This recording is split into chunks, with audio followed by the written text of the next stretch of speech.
Thank you very much for having me along, and I didn't know I was that hard to get hold of, but I do have a habit of completely ignoring email, so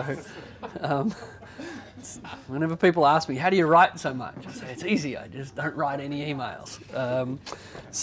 Look, thank you for coming along tonight, and to the Fabians and to everyone involved in organising the Fabians down here, thank you. And yeah, look, one of my main points tonight will be that the opposite of neoliberal economics is engaged democracy. I'll come back to that theme, but organisations like the Fabians have, for a very long time in very many countries, have actually tried to ensure there is that democratic engagement. Ideas have to be developed, but they also have to be disseminated, and groups like the Fabians have done that for a very long time. So yeah, I'm going to rave on for half an hour or so, and then we'll have plenty of time for questions. I'm an escapee from academia. I think power corrupts and PowerPoint corrupts absolutely. So there will be no PowerPoint tonight, but that's not an accident. I think if we want to engage with people about ideas, we have to convey them in a way that other people can pick them up and take them somewhere as well. And there'll be plenty of time for questions of clarification, but it's not an accident that I stand here before you tonight with no data. You don't need any data to convince people that something is wrong with the way we've organised our economy. That is self-evident. But where I think people need a lot of help, is understanding that there are alternatives and that we can make things better, and that indeed we have a history of making things better. Again, that I'm no naive optimist, I assure you, but if we don't actually show people that change is possible, what it means is we leave change in the hands of other people. Really, I think one of the core strengths of neoliberalism has been to stifle debate. It's been very effective at stifling debate, and that's what I'll be talking about tonight. So let me just start again. You know, the former academic in me knows that people will have questions at the end about definitions, and that's important. But let me be crystal clear. I've written a quarterly essay and a book, the title of which says that neoliberalism is dead. Neoliberalism is dead. You will not change my mind about this. I may or may not change yours, but neoliberalism, as we've thought about it for decades, is dead. Stone cold dead. There is not a single member of federal parliament in any political party. There is not a single member of parliament who is systematically opposed to regulation. There is not one. The modern right loves to intervene. The modern right loves to intervene in our society, in our economy, in every way they can. And when we call the modern right neoliberal ideologues, we flatter them unfairly. Because an ideology is a consistent, coherent set of ideas. Ideologies are good. They don't have to be right. An ideology is a coherent, consistent set of ideas. And once upon a time, I think it's safe to say that in the 80s and 90s, there were plenty of people who took the set of ideas of neoliberalism seriously. Okay, and Margaret Thatcher, I think we can kind of credit with most of it, but certainly there were plenty of acolytes in the US, Australia, mainly the English-speaking world, I should say. There's no doubt that in the 80s and 90s, there were people who took neoliberalism quite seriously. Now, again, definitions, what do I mean by that? Well, let's use my definition of neoliberalism in the book. It's that cohesive, coherent set of ideas that basically says the smaller the government, the better things are. And that manifests in terms of tax. The less tax there is, the better. It manifests in terms of regulation. The less regulation there is, the better. So a small state, those two ideas of less tax and less regulation, more freedom, if you will. Neoliberalism said those two ideas well, those two ideas give you a whole reform agenda, from cutting taxes to changing the composition of taxes, from progressive income taxes to GSTs, etc., to privatising assets, to deregulating services. So out of the ideas of neoliberalism came a policy agenda that in Australia, state and federal, Labor and Liberal governments, no doubt pursued neoliberal ideas for decades. And I think for a long time, certainly my early academic career, there were people around who took it seriously and who meant it. So that's what I think neoliberalism is. My thesis, which I may or may not convince you of, is that it's gone. It's dead. And we're just actually kind of fighting ghosts now. So let me be clear. Matt Canavan, the Federal Minister from Resources, a trained economist who worked at the Productivity Commission, so economist, tick, right-wing, tick, Minister for Resources, he and I are as one. We both love to subsidise things. He wants to subsidise new coal mines because he loves coal mines. And I'd love to subsidise more dental care and aged care because I like human services. There is no ideological difference between Matt Canavan and I at all. I'm not joking. He is not a neoliberal ideologue. He is a red tape nanny state interventionist. We're just having a classic democratic disagreement about what we want more of. And because he thinks subsidies are good and because he thinks subsidies work, he wants to aim the subsidies at the things he likes, like coal mines. And because I think subsidies work and because I think subsidies are good, I want to direct them to the things that I like. And there's no ideology at play here at all. None. Right, the current coalition government, let's be clear, the coalition government in Australia has the most proactive nationalisation strategy in modern Australian history. What are the assets the current alleged neoliberal small market free marketeers, small government free marketeers? Come on, give me a list of the things they're currently nationalising. You guys want nationalisation? I bet you do. Sorry? Well, no, they're just subsidising them. I'd prefer nationalisation, to be honest. Education? No, you're missing the big ones. Anyone heard of the broadband network? That would be a $50 billion state-owned corporation that you own. Sorry? Started with Labor, but the Libs came up with their own model of it and they're rolling out a 50... Yeah, I didn't say it was any fucking good. You're missing the point, people. The point is they agree with you that nationalisation is a good way to achieve your objectives.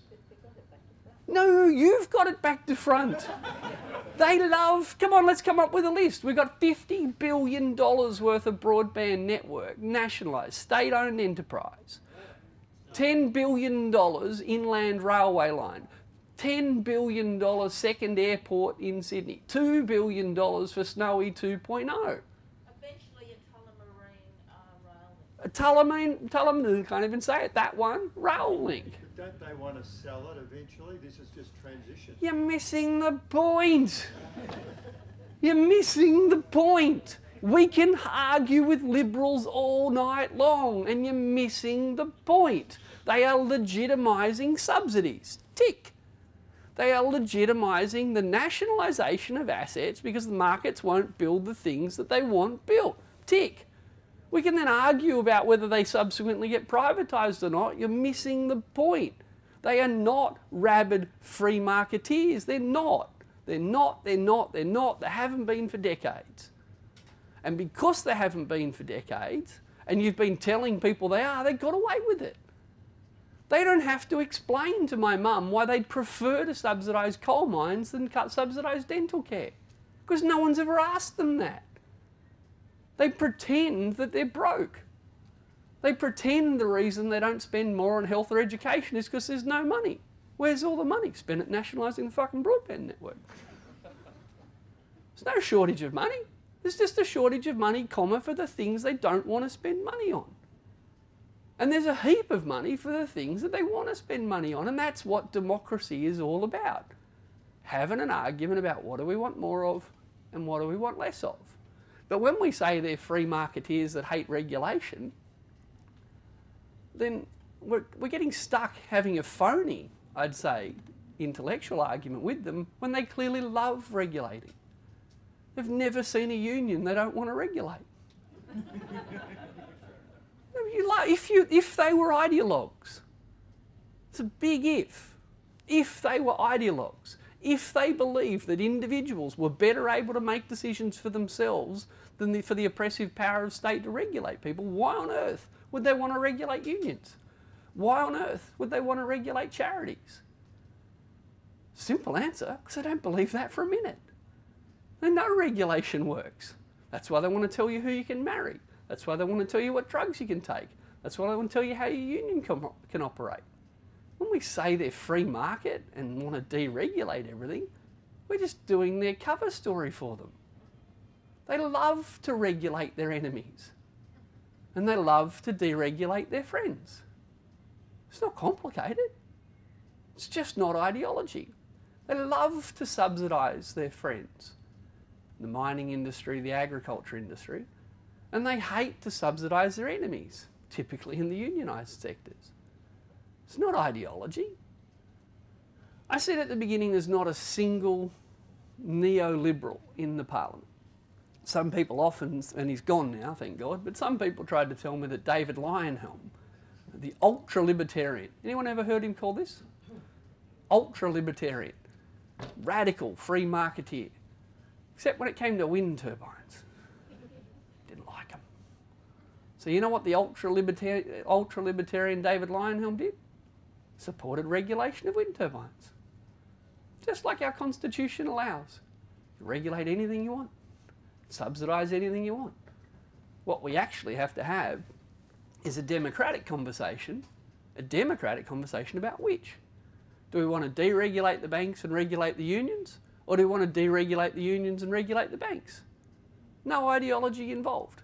Just a flat-out democratic conversation about what you think the problems are and when you think government should step in more and when you think government can step out more.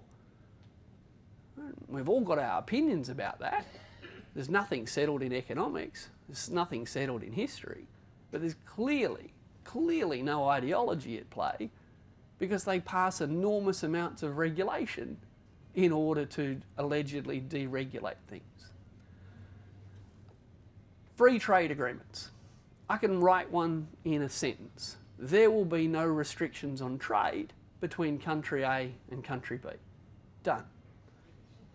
Anyone know how long the Australia-US free trade agreement is? About 1,400 with the appendices included. Do you know what the other 1,399 pages do on the free trade agreement? Spell out all the exceptions. 1,300 pages of regulation on trade between Australia and the US.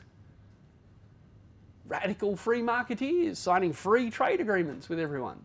No, they're not. They're introducing their preferred system of regulation. But what's the best name to call your preferred system of regulation? Deregulation. No more red tape. What about for the unions? Oh yeah, a bit for them. It's not complicated, but because we've taken their ideas seriously, and as they once did, we're stuck fighting against things they're not doing anymore. Now I'm just going to do some audience participation.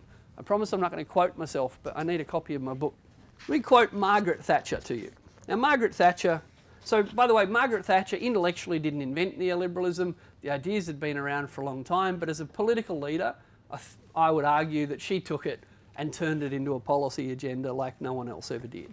She talked Reagan into following it. Australia and New Zealand were very, very enthusiastic participants. Now, I'm going to read you a quote from Thatcher in 1981. And when I read the quote, she talks about the last 30 years. The 30 years she's talking about, 1981, is the post-war period in the UK. Right? She's talking about what happened in the UK between 1950 and 1980. Now, before 1950, keep in mind that the UK had been through 2 world wars, total war. Capital city bombed, millions of people homeless, killed, maimed. And one of the amazing things that the English did after World War II, well, maybe someone in here wants to tell me what they did. They came home from World War II, and what did they insist on? Of one particular thing I think is most important. Health. The world's first national health system. Didn't matter whether you were rich or poor. How about if you were maimed and injured and sick, you could go to a doctor and get looked after? What a radical idea. So post-World War II England was a very, there was a lot of social capital, there was a lot of trust, there was a lot of shared endeavour, and they created, they nationalised a bunch of economic assets, but they created incredible new parts of the welfare state that countries like Australia went on to copy. And that irritated Margaret Thatcher. This is Margaret Thatcher in 1981, talking about that last 30 years. What's irritated me? I can't do a Thatcher accent. What's irritated me about the whole direction of politics in the last 30 years is that it's always been towards the collectivist society. How irritating. All that free healthcare for people that lost a leg fighting a war for your country. Nothing more irritating than that. People have forgotten about the personal society and they say, do I count? Do I matter? To which the short answer is yes. And therefore, it isn't that I set out on economic policies. This is Margaret Thatcher, 1981, in an interview about her political strategy.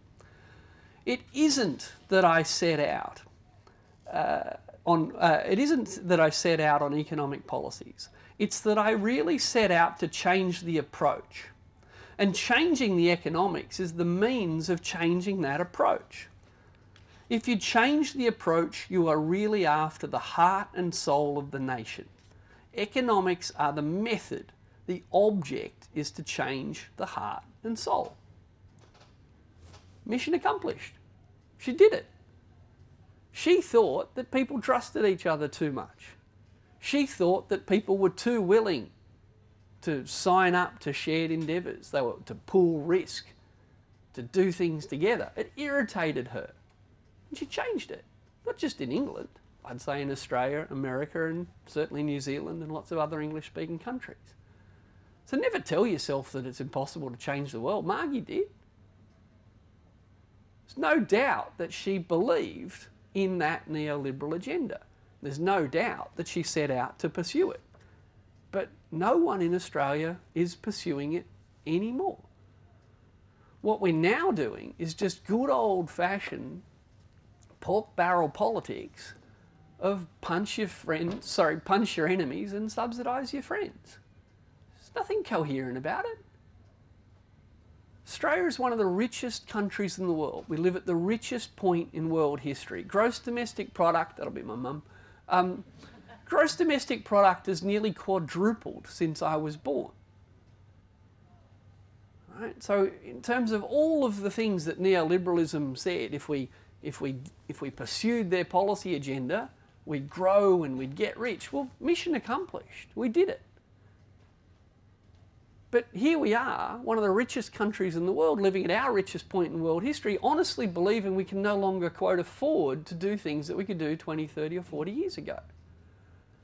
Now, I grew up in Newcastle and north of Sydney, and there's a couple of beautiful Art Deco ocean baths in Newcastle, and I'm sure there's some Art Deco ocean baths and public buildings here in Melbourne. Why is Art Deco important? Why do you think it matters? I'm an economist talking about neoliberalism. What the fuck's he talking about art? Because it developed during the Depression. Yeah, because during that period of prosperity known as the Great Depression, people in Newcastle thought they could afford to build ocean baths that 100 years later would provide amenity for free to future generations, because they were feeling that prosperous back in that time known as the Great Depression. But if you went to a local council today and said, how about we build something big and beautiful that'll last a century? What's the first thing they'd tell you? Can't afford it. Or the only way to do it would be to do what?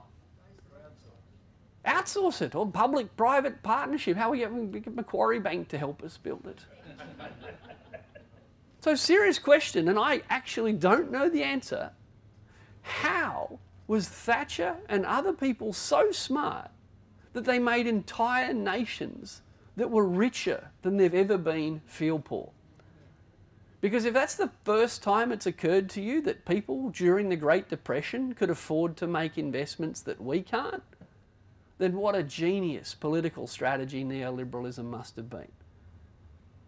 Because despite the fact that the economy has grown and grown and grown, and every politician, Labor and Liberal, state and federal, love to brag about how much growth happened on their watch, have you ever heard them say, so now here come all the lollies? We did it. We grew. We quadrupled the size of the economy. Come over here and I've got great health and great education for you. That's not a bad trick. But it's got nothing to do with economics. But it's a wonderful trick of politics. So how is it that Australia, one of the richest countries in the world, living at the richest point in world history, feels broke? Well, part of the answer is that we've become, and it's fine, it's a democracy, one of the lowest tax countries in the developed world. We chose to do that, Labor and Liberal, state and federal, because neoliberalism told us that the more we cut taxes, the stronger the economy would be. It's an old story.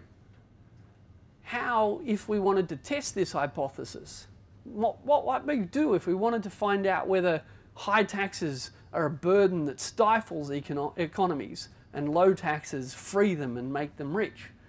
Well, we could use, there's this great tool, I encourage it, it's almost freely available, there's this thing called the internet.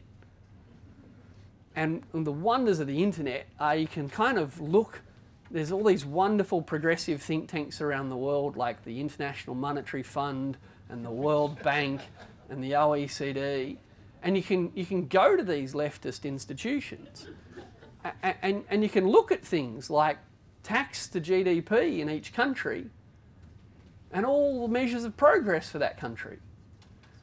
And with this thing called the internet, and I really do encourage you to use it, you could find that the highest tax countries in the world are the richest and happiest. But we know that can't be true because for 30 years, Labor, Liberal, state and federal, every rich, important business person in the country, most of the media have told us that if we don't cut taxes, and if we don't cut wages, we'll be uncompetitive. Uncompetitive.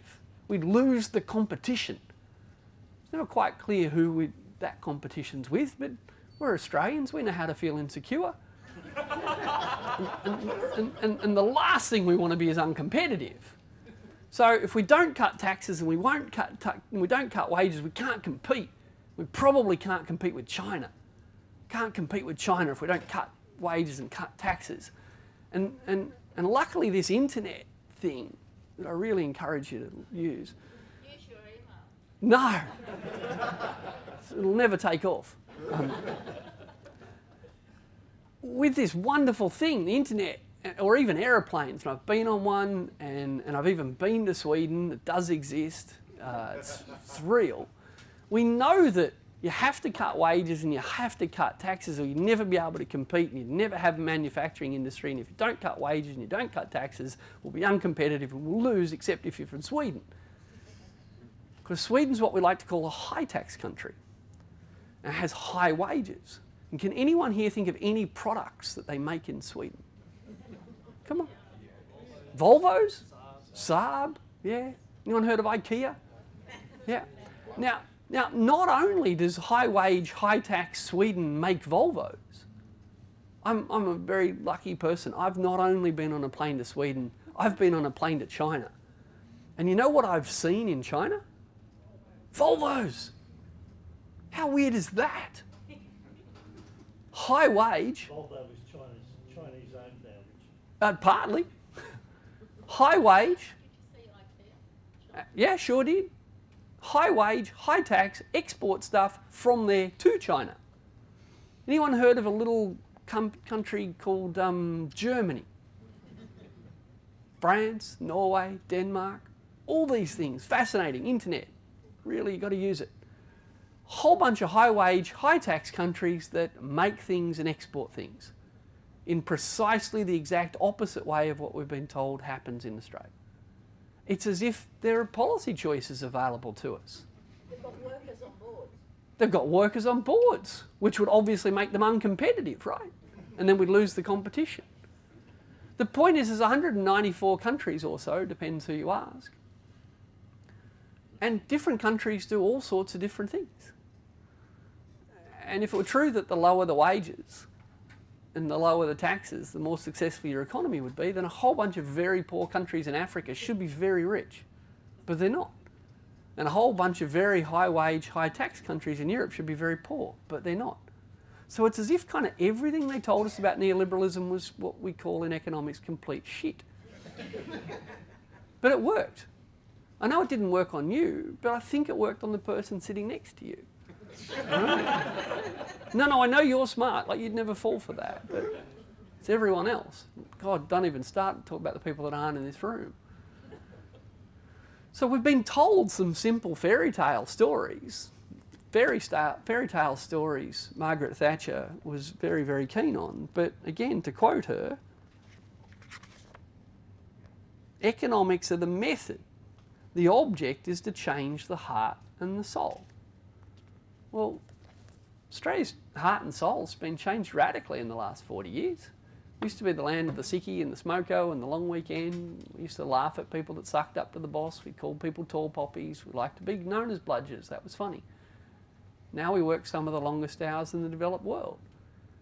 And we have a society where we, can't play team sport and all sorts of things. We've radically changed because we're so determined to be competitive. Wouldn't want to be uncompetitive, got to be competitive.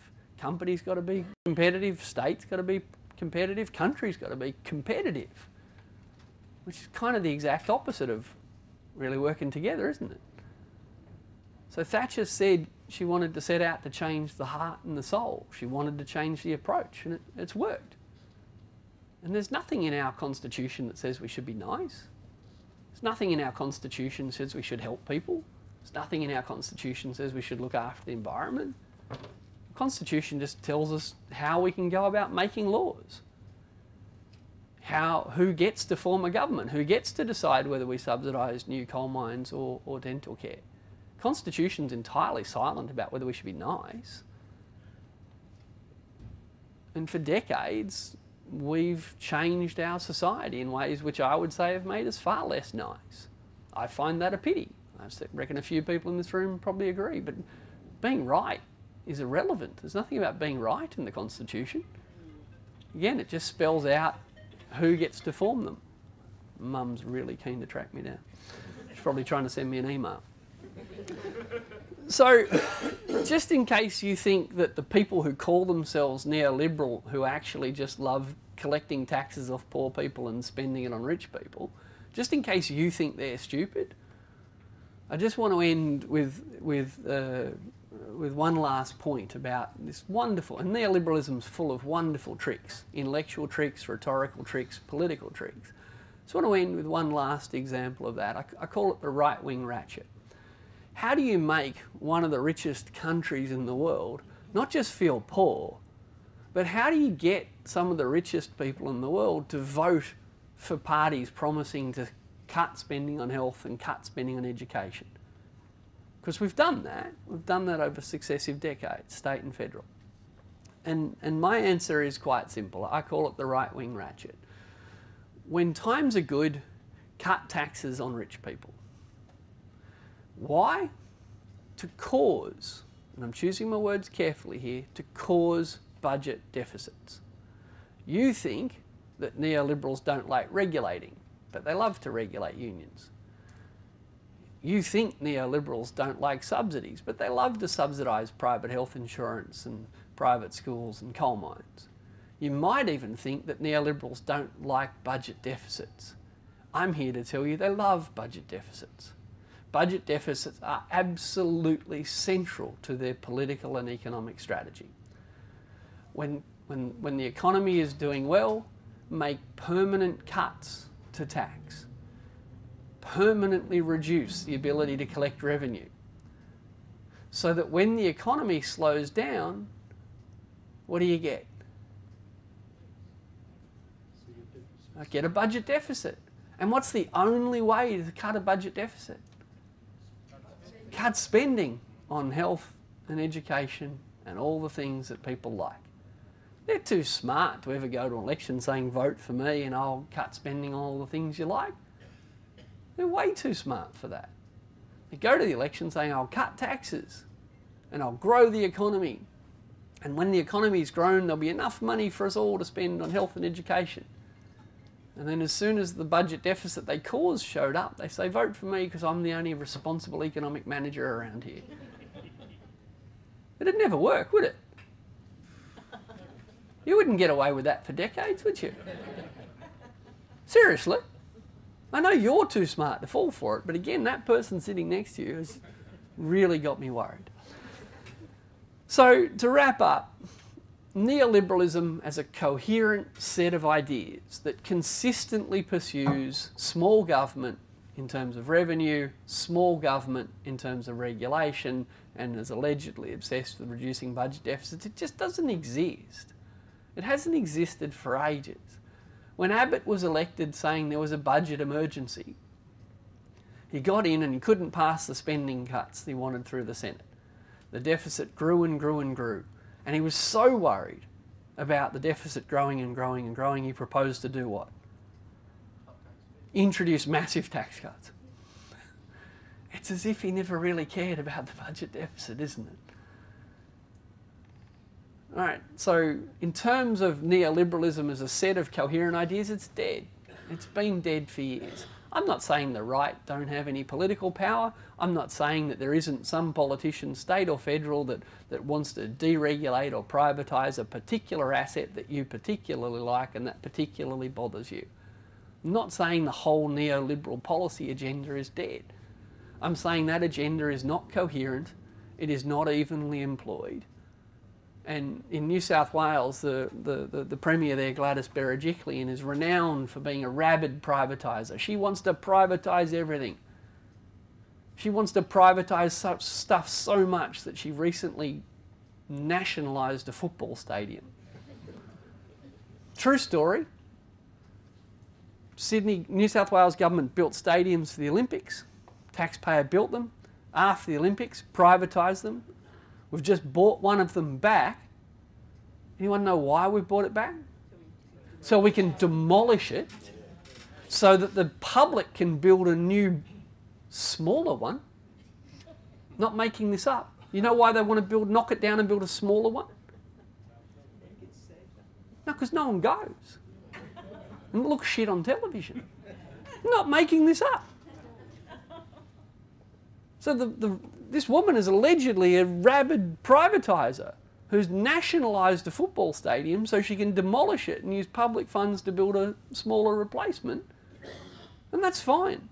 That's how good it is to live in one of the world's richest countries. We can blow $1 billion on knocking down stadiums to replace them with small ones.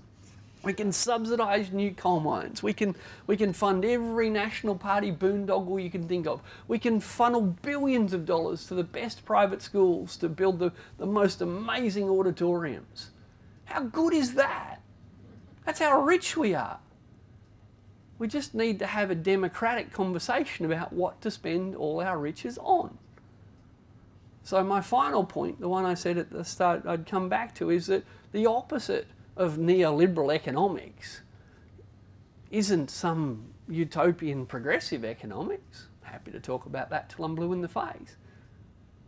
But the opposite of neoliberal economics isn't, I wouldn't say it's progressive economics, I'd say it's just democracy. What do you want more of? What do you want less of? Who do you think should pay for it? What activities do you want to regulate? Because I want to regulate some activities. And what activities do you want to deregulate? Because I want to deregulate some activities. And you know what? We won't all agree. But there's no ideology at play here. We just have to ask simple democratic questions like, hey, good news, quadrupled the size of the economy. Shall we subsidise new coal mines or more aged care centres? That's the problem we face. It's not an economic one. It's purely a democratic one. But the real trick, I'd argue, of neoliberalism was to tell us that there is no alternative. We have no choice. If we don't cut taxes, if we don't cut spending, if we don't cut wages, we'll be uncompetitive. Well, Sweden ignored that, Norway ignored that, Denmark ignored that, Finland ignored that, and they're doing pretty well. I reckon we could too. Thank you very much.